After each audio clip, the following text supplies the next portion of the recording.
Hi mga kaibigan! Magandang araw po muli sa inyong lahat. Sa video po na ito ay pag-uusapan po natin ang isa sa mga katanungan ng ating pong viewers na kung maaari daw ba siyang ma-monetize kahit hindi siya nag-upload ng long form video.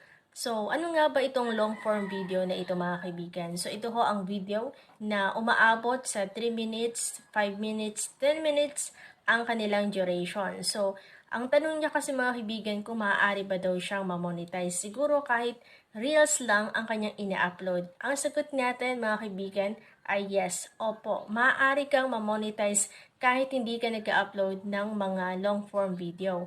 So, pero mga kaibigan, kapag kayo ho ay ma-monetize dito po sa Endstream Ads, dapat ay mag-upload na rin po kayo ng mga long form video, okay? Mas maganda, mahaba po ang ating pong video.